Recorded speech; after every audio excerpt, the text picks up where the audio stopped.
అందరికీ నమస్కారం అండి. స్వాగతం సుస్వాగతం మన ఛానల్కి. ఈరోజు వీడియోలో కార్తీక పురాణము 6వ అధ్యాయం గురించి వివరించబోతున్నాను.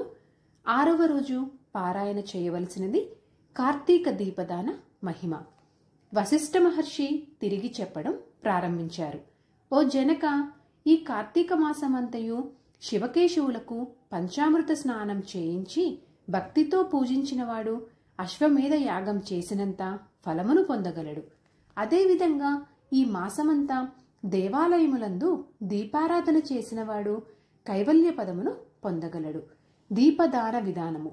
ఈ మాసమందు దీపదానం చేయువారు పమిడి పత్రిని స్వయంగా గింజలు తీసి వత్తులు చేసి వరిపిండితో కాని గోధుమ పిండితో కాని చేసిన ప్రమిదలో ఆ వత్తులను వేసి ఆవునేతిని పోసి వెలిగించి ఉత్తముడైన బ్రాహ్మణుకు సర్వజ్ఞానప్రదం దివ్యం సర్వ సంపత్సుకావహం దీపదానం ప్రదస్యామి స్నాతిరస్తు సదా మమ అని చెప్పి దానం ఇయ్యవలెను.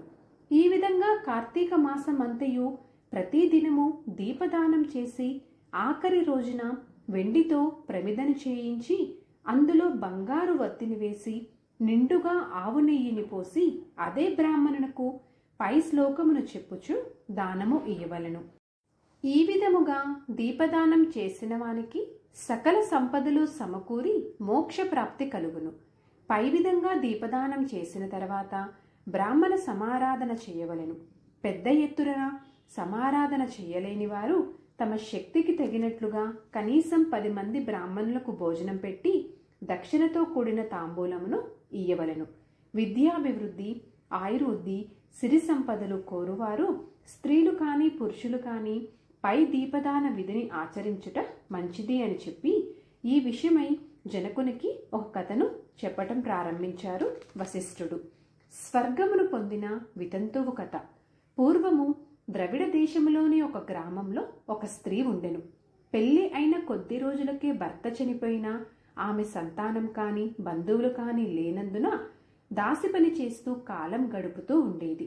ఇతరుల ఇళ్లల్లో దాసిగా ఉంటున్న ఆమెకు వారు వారి సంతోషం కొద్దీ ఏవైనా వస్తువులు ఇచ్చినప్పుడు వాటిని ఇతరులకు హెచ్చు ధరకు విక్రయిస్తూ వాటిపై వచ్చిన డబ్బును హెచ్చు వడ్డీలకు తిప్పుచూ సొమ్మును కూడబెట్టుకొని జీవిస్తూ ఉండెను.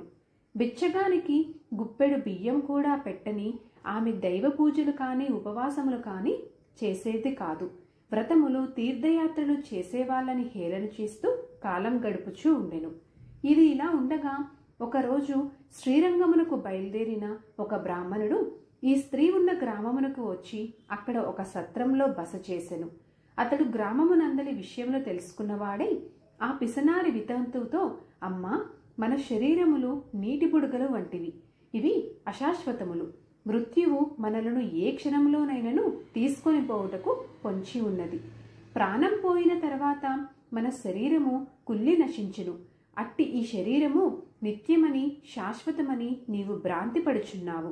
అగ్నిని చూసిన మిడుత దానిని చూచి తినవలనని భ్రమించి అందులో పడి మసి అగుచున్నది. అదే విధముగా మానవుడు కూడా ఈ తనువు శాశ్వతమని నమ్మి అజ్ఞానందకారంలో కొట్టుమిట్టాడుతున్నాడు. తాను తినక ఇతరులకు పెట్టక దాచి ఉంచిన సొమ్ము నశించిపోవును.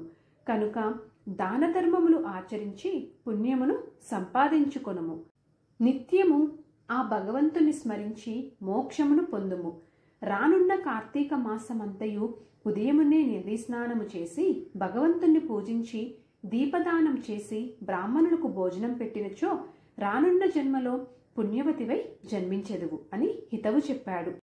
ఆ బ్రాహ్మణుడు చెప్పినటువంటి మాటలు వినిన వితంతువు మనసు మారి ఆ రోజు నుండి దాన ధర్మములు చేయుటకు అలవాటు పడి కార్తీక వ్రతమును ఆచరించి జన్మరాహిత్యమైన మోక్షమును పొందెను. కార్తీక పురాణం 6వ అధ్యాయం సమాప్తం.